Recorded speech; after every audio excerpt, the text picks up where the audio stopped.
Hey guys, Fazzy back here, and we have our first trade simulation video of the day. I've just woke up and there has been quite a bit of things happening overnight here in the NHL. So I wanted to start out with this. Brock Nelson has been traded from the New York Islanders to the Colorado Avalanche. Let's go jump into NHL 25 and start breaking it all down. Alright, so this is what the trade is looking like here in game. The Colorado Avalanche are sending their 2026 first round pick, their 2028 third round pick. Both of those are their own picks, they're not traded from any other team.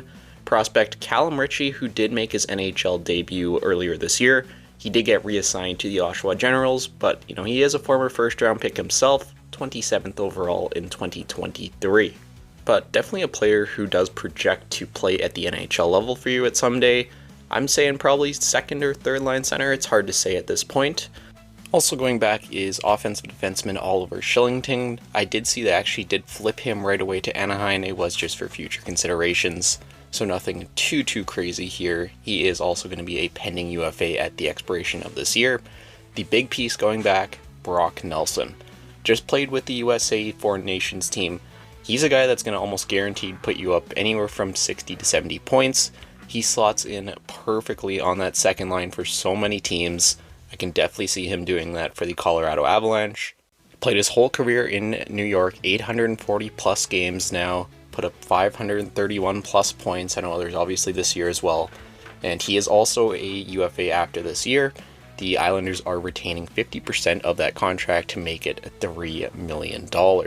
So huge trade going down here. William Dufour here. Another, I guess you can still call him a prospect at this point, probably 22, 23.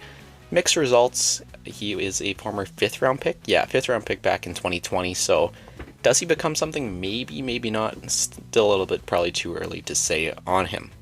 But that is what the trade is looking like here today. Big deal just to wake up to here myself. Sending it from the Avs to the Islanders. It is trade rejected. Woefully insignificant. Interesting. So let me go force it through. I'll take a look at the lines for both of these teams. Alright, so starting out with the Colorado Avalanche. And like I said before, I think Nelson slots in perfectly there as your second line center. Right behind Nate Mack, you have Middlestat there too. If you want to move him up, play wing, you can move him to that first line, move Nichushkin down. You definitely have quite a few options. No changes on the defensive core. You did bring in Lindgren not too long ago. And then in the net, you still have Blackwood and Wedgwood. Then going to the Islanders here without Brock Nelson definitely does hurt their team quite a bit. And honestly, I don't think they're going to be done. I think a guy like Palmieri, now that you trade Nelson and that you're more or less committing to selling, I think you have to move Palmieri as well. Another guy who's going to be a UFA. Defensively, no changes here. I don't know if anyone's going to get moved there. Probably not. And then in the net, you still have Sorokin and you still have Varlamov. But absolutely insane. Huge deal here just to wake up to. Brock Nelson on his way to the Avalanche. So just giving my thoughts on this trade here today, and honestly for the Avalanche, I love this deal. It really does help really solidify you as a cup contender once again this year. That's a huge move going out there and getting Brock Nelson. And honestly, you didn't have to give up too much. I know you're giving up a first round pick next year. You're giving up technically another first round pick in Ritchie, but again, you don't know what any of these players are going to end up becoming. So to get a player the caliber of Nelson, a guy that is a legit, second line player, a guy that legit is going to probably put you up 70 points, I honestly don't hate it for a team that, is committed to going on another run. And from the New York Islanders side of things, I honestly thought they were going to maybe keep him, and I thought that was going to maybe be a mistake for them. Actually, not even maybe, for sure be a mistake for them, as they are one of the older teams, and I don't know if maybe it's time for a rebuild, maybe it's time for a retool, I don't know, it's hard to say.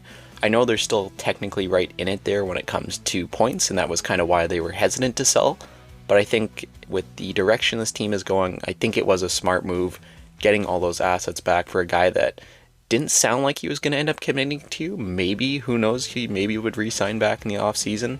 Don't see that too often, but you can never rule it out for sure. So yeah, that is what this trade is looking like here today. I actually do like it quite a bit from both teams, and hopefully is the start to a explosive trade deadline here today. But that is going to do it for this video. I will see you all in the next one.